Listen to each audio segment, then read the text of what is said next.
can't let you go without ripping into Elon Musk. Our boy. Yeah. So our cyber cowboy. Jesus. I mean, I don't even that's like too cool of a name. You're pulling it. We have a clip for this, right? Elon, for people that don't know, Elon Musk has publicly announced that he wants to buy Twitter for over $40 billion and take it private. And independent analyses of the cash that he has on hand have shown that he does not have nearly enough money to do that right now. It is a transparent way for him to pump and dump the shares that he has purchased in Twitter.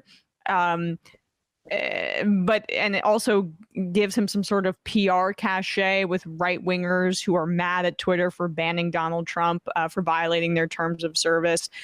But here he is talking about how lies, they really get his goat. He's in favor of the truth.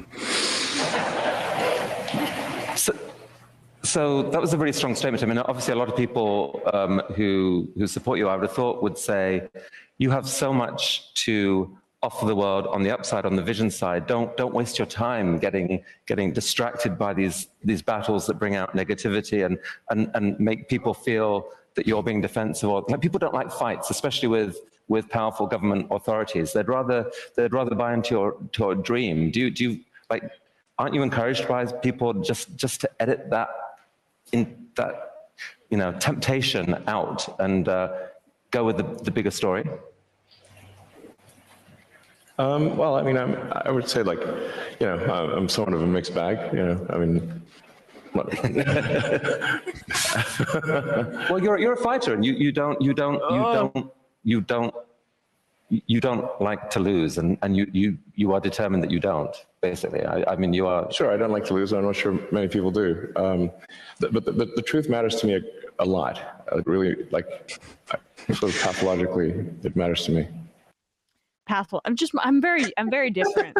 I'm unique and different from other people, and the truth matters to me. So, like, Elon, tell the truth. Do you have the liquidity to buy Twitter and take it private right now, or are you just trying to artificially bump up your share price before you sell, and you don't have any real intention of purchasing this major company in and of itself?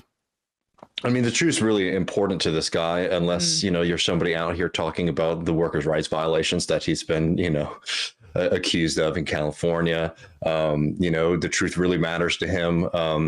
He's somebody who loves to make big statements. I mean, did you see the Starlink thing in Ukraine? He says, "Oh, I'm bringing internet to Ukraine," and everyone's like, "Oh, thank you, Elon. Elon's saving the day again." And turns out it's a completely unfeasible solution because you have to have these like $700 modules, and it's hard to implement something like that in normal conditions, right? If you're to bring a bunch of modules so that people can, have access to internet, let alone in wartime, right? And it's just like, he's an amazing character because he really does rely on like the kind of Twitter brain, frankly, where it's like everything's happening in an instant and there's no follow up. So, maybe it'd be fitting for him to get in at Twitter, but I don't think he's going to be able to buy it. I mean, he's been basically throwing a tantrum since the board, denied his first offer. Yeah, and he says he loves the truth so much, and yet he bristles and gets really pissy when people bring up the fact that Tesla in particular has benefited greatly from government subsidies, but he doesn't like that to be a part of the narrative. He wants to be, perceived as this upstart electric vehicle company. No, I didn't get any government help. I'm a principled libertarian and free thinker. No, this guy has been cradled by the government from the get-go. One, from early help with Tesla, but two, I mean, even look at what he's doing right now. By moving the headquarters of Tesla over to Texas and building this new gigafactory. Why did he do that? Well, I know Greg Abbott would like to say it's because he's here because he loves Texas, Texas values, and that Texas moves. What was the phrase I used? Texas moves at the speed of business, right? Yeah. It's like no, Elon Musk Musk came here because his facilities in California are facing lawsuits for like the most extreme racism I think I've seen from a major company in my lifetime, right? Where they were having black employees cordoned off into certain sections of the factory that they were calling the plantation, and a few other words that I just don't have the heart to say right now. On top of all of that, which is bad enough, extreme, worker rights violations, and for the green future poster boy, extreme environmental damage that has been done around those California factories. So he realized that he was going to get in trouble from the government of California. So he found a new benefactor to come here, to protect him. And that's Greg Abbott and the Republicans, who are allowing him to, run over this state, damaging communities from right here in Austin to South Texas, where he is basically, has one of his goons, mayors down there, in Brownsville, who has been harassing a young activist and threatening her with jail time over allegedly some graffiti. And the mayor says, you've also posted a lot of anti-Elon social media posts, right? I mean, like, it's really frightening. But the point is that, like, this guy who says like he's not involved with the government sure loves being able to use our system when it gets giving him money. Sure loves being able to use, in that case in South Texas, the strong arm of the state. I mean, he's full of it, and I wish I didn't have to see his face very often, frankly. No, I know, but he's insistent on being front facing, and I just want to point out that I like the speculation about the pump and dump stuff with Twitter. He's done this before with crypto and NFTs, so this would be very much within his playbook, and using like the publicity that he creates for himself and that outlets breathlessly report to his advantage monetarily. The question is probably confusing to Elon, though, because it's like this getting into these high profile fights is exactly what that's sort of his main job. That's what he does. Like, and remember his sort of he's pathologically, he seeks truth when he accuses a guy of being a pedophile on Twitter because this guy that was trying to save some kids underwater, I forget where this was, but he declined Elon's offer of a submarine, saying it was a publicity stunt. And then Elon went in and called him a pedo guy on Twitter, and then subsequently like created a new type of free speech, which is called the J Dart, which is you can joke about something even if it's like slanderous like that, and if you delete it right away, it's just a J Dart. So thanks Elon for that pioneer in free speech. Yeah, it was that Thai cave rescue in Thailand.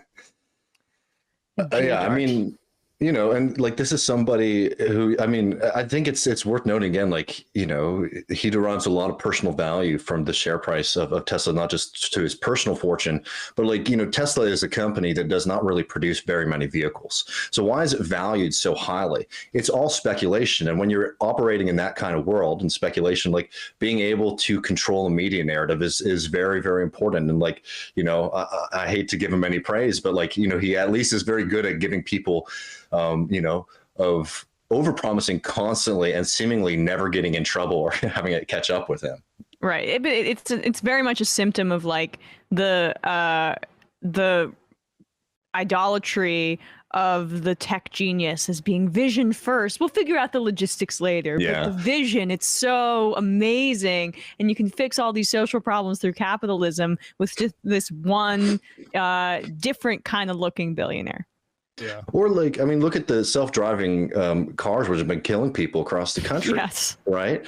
The thing is, like, people are like, well, Elon Musk is an innovator. And, sometimes you have to, break a couple eggs to make an omelet.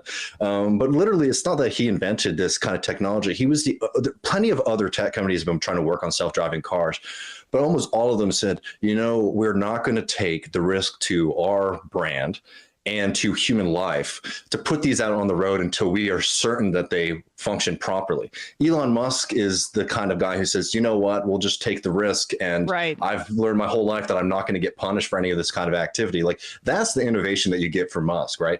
Taking advantage of government spending, and then trying to, don't ask, what is it? It's better to ask, forgiveness than permission kind of mentality to his business, which is super dangerous when we're talking about people's damn lives here. Yep. Well said. David Griscom of Left Reckoning. Check out Left Reckoning. Of course, we always plug it with Matt, but this is the other excellent voice that you'll get on that program if you tune in there. So thanks so much for your time, David. Really appreciate it. Thanks so much, Emma.